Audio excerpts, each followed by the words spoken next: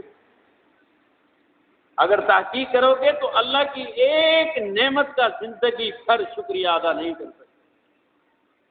میرے عرض کرنے کا مقصد، جب بھی کوئی سائل، کوئی بھکاری اللہ کے نام پر مانگنے والا تیرے دروازے پہ آئے، خالی واپس نہ جانے پائے، کیونکہ اللہ کے پیغمبر نے فرمایا صدقہ کرنے سے کبھی تمہارا مال کم نہیں ہوگا۔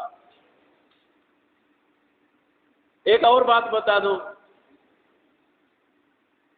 ٹھٹا سے آتے ہوئے شوگر مل ہے ٹھٹا والی جو ابھی ختم ہے، اس کے برابر میں پیٹرول پمپ ہے، یہ ہے محبوب شاہ کا۔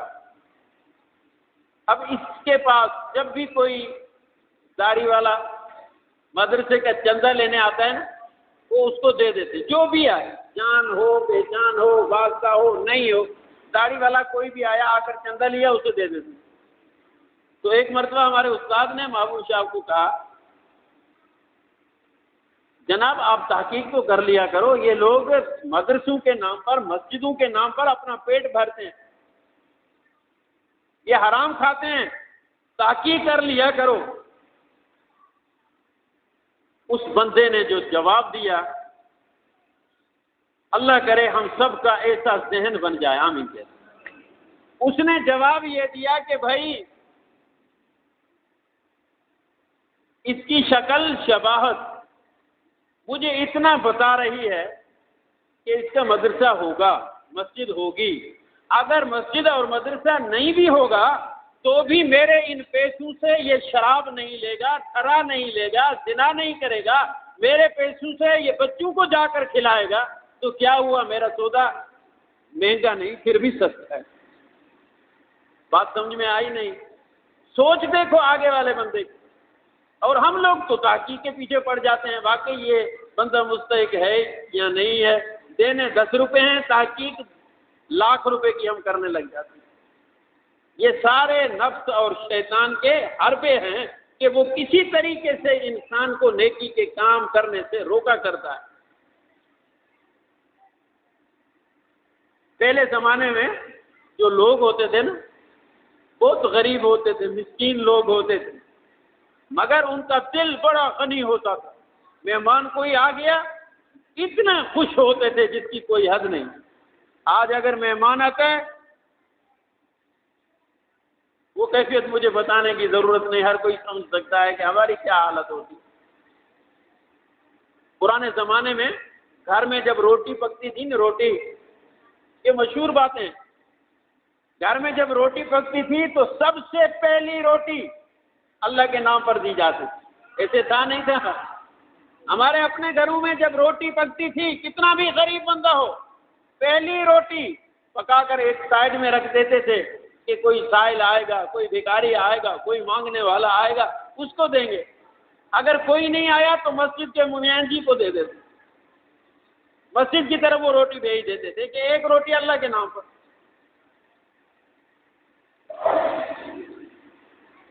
اور آج کل کیا حالت ہے وہ بھی آپ کے سامنے، ہر بندہ لاکھوں کروڑوں کا مالک، پھر بھی ان کی پریشانیاں ختم نہیں ہو رہی، مالی پریشانی میں مبتلا، میری پورائی نہیں ہو رہی، مسائل پہ مسائل بڑھتے چلے جا رہے ہیں۔ ان پریشانیوں کا بنیادی سبب اللہ کے راستے میں خرچ نہ کرنا ہے۔ اگر ہم اللہ کے راستے پر خرچ کرتے رہیں، مالی پریشانی خدا کی قسم کبھی ہمارے اوپر پاس نہ آئے۔ ایک صحابی میرے آقا محمد عربی صلی اللہ علیہ وسلم کی خدمت میں حاضر ہوئے، عرض کیا، اللہ کے رسول، مجھے موت سے بڑا ڈر لگتا ہے، موت سن کر کانپنے لگتا ہوں۔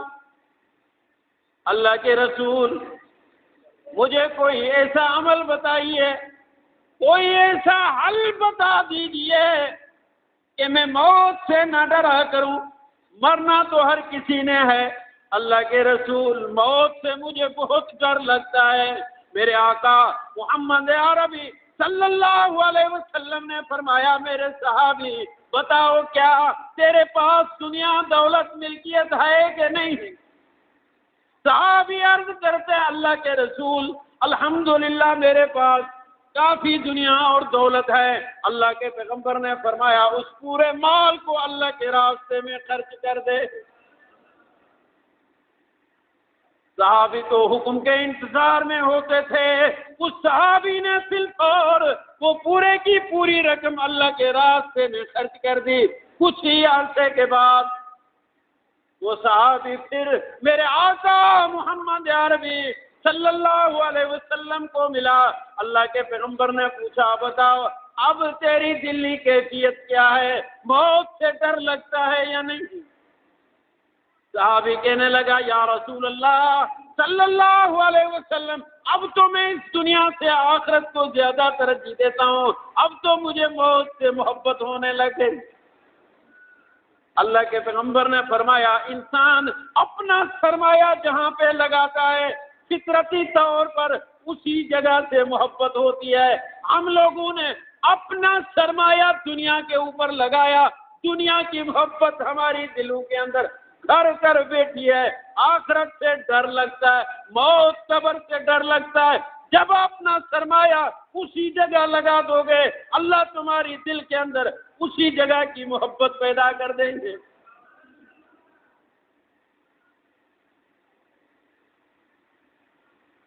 حضرت موسیٰ علیہ السلام کے زمانے میں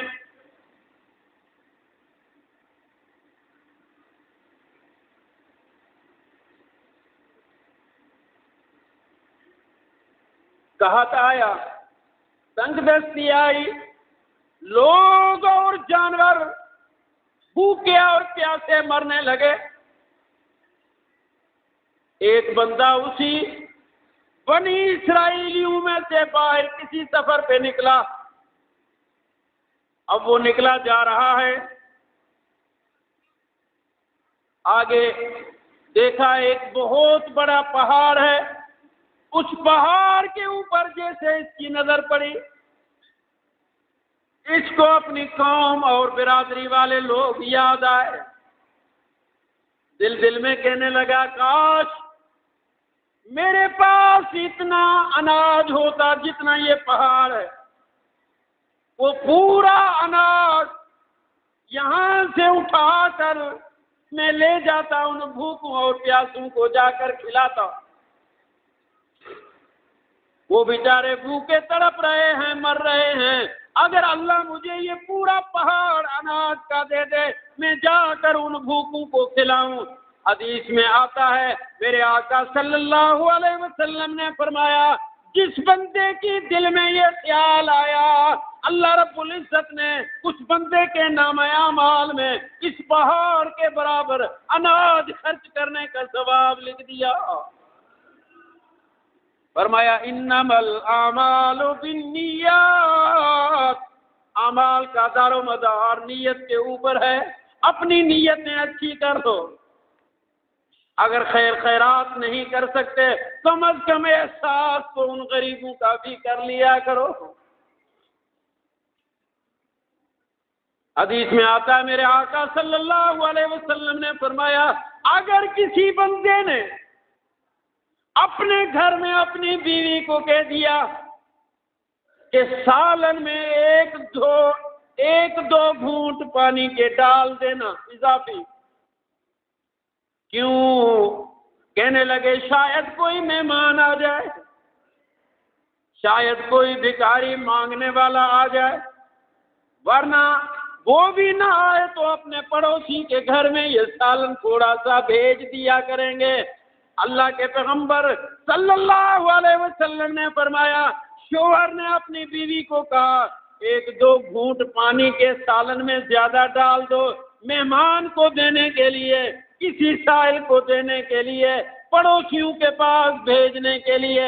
میرے نبی نے فرمایا اس نے وہ دو گھونٹ ڈال دیے، مہمان آئے نہ آئے مہمان کو کھلا کر پیٹ بھر کر سیراب کرنے کا ثواب اس بندے کے نامہ اعمال میں اللہ لکھ دیتے۔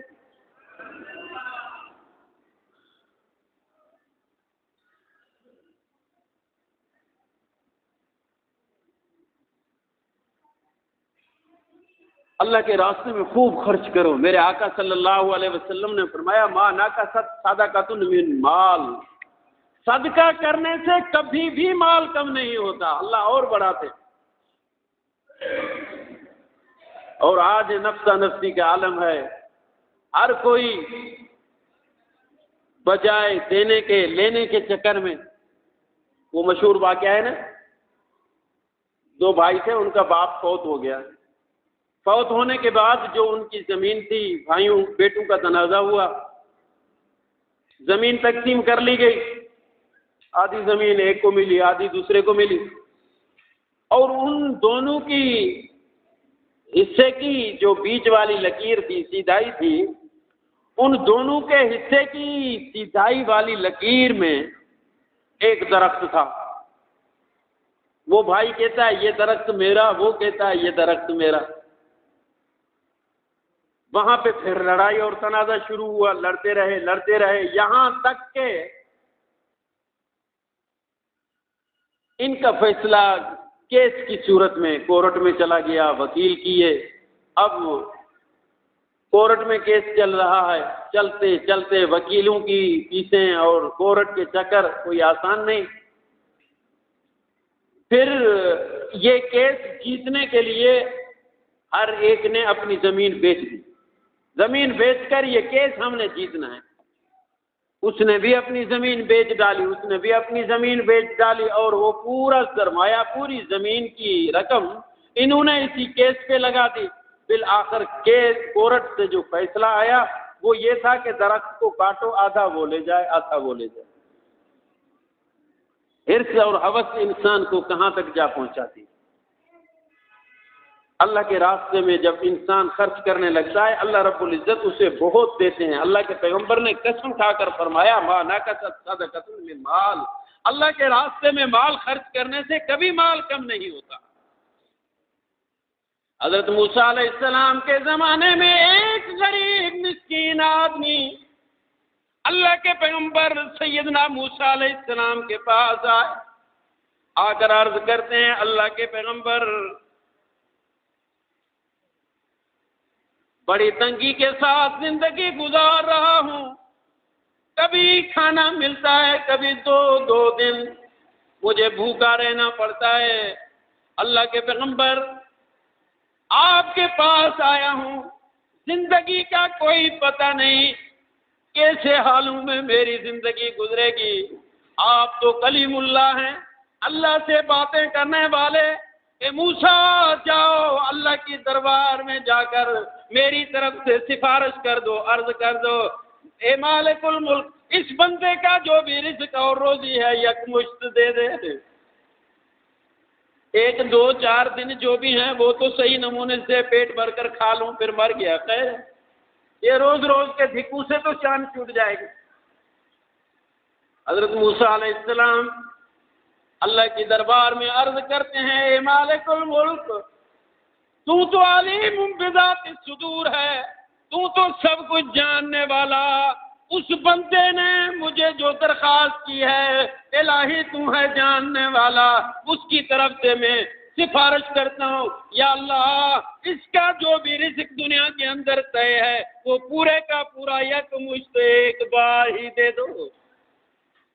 اللہ رب العزت نے فرمایا اس کا رزق اتنا ہی ہے، تھوڑا بہت اناج تھا، ایک آدھا بکری تھی، وہ دے دی گئی۔ اب وہ حضرت موسیٰ علیہ السلام نے ان کے حوالے کر دی، یہ بات یہیں پہ گزر گئی، ختم ہو گئی۔ کافی عرصے کے بعد ایک مرتبہ اللہ کے پیغمبر سیدنا موسیٰ کلیم اللہ گزر رہے تھے، اسی غریب بندے کے گھر کے برابر سے گزرے تو کیا دیکھتے ہیں، بڑا محل بنا ہوا ہے، بڑے نوکر چاکر، بڑے سفرے اور دسترخوان لگے ہوئے ہیں، بڑی مہمانوں کی آمد و رفت ہے، اور خود اس کو دیکھا تو وہ دوستوں کے ساتھ بیٹھے گپ شپ لگا رہے ہیں۔ حضرت موسیٰ علیہ السلام پریشان ہو گئے کہ اس بندے کا رزق جو تھا وہ تو اس کے حوالے کر دیا گیا، اس سے زیادہ آدمی 15 دن ہفتہ 15 دن مہینہ ہی گزارا کر سکتا تھا، یہ تو بہت بڑے محلات حضرت موسیٰ علیہ السلام نے جا کر اس سے پوچھا یہ کس کے ہیں؟ وہ کہتا ہے اللہ کے فضل سے یہ سب میرا ہے۔ حضرت موسیٰ علیہ السلام پریشان، پھر اللہ رب العزت کی دربار میں ہاتھ پھیلایا، الہی یہ کیا ماجرا ہے؟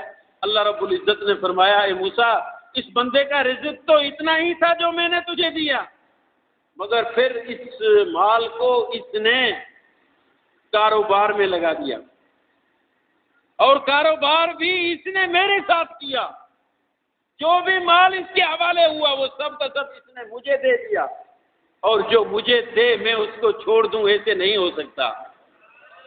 اس نے پورا مال میرے راستے میں خرچ کیا، میں نے اور بڑھا کر دیا، اس نے پھر دیا، میں نے پھر دیا، اس نے پھر دیا، میں نے پھر دیا۔ وہ مخلوق ہو کر مجھ خالق سے کیا مقابلہ کر سکے گا؟ وہ جتنا دے گا میں اور بڑھا کر دوں گا۔ اسی لیے میرے آقا صلی اللہ علیہ وسلم نے فرمایا ما نقصت صدقۃ من مال، اللہ کے پیغمبر نے فرمایا خدا کی قسم صدقہ کرنے سے کبھی تمہارا مال کم نہیں ہوتا۔ تو اللہ کے پیغمبر نے 3 باتیں ارشاد فرمائی۔ پہلی بات کہ صدقہ کرنے سے مال کم نہیں ہوتا، دوسرا جو بندہ کسی کو معاف کرے گا اللہ اسے عزت سے نوازیں گے، تیسرا جو عاجزی اختیار کرے گا اللہ اسے بلندیاں عطا کریں گے۔ یہ پیچھے والے 2 حصے حدیث کے رہ گئے، ٹائم رخصت ہوا، کسی اور موقع پر فما علینا الا البلاغ سنت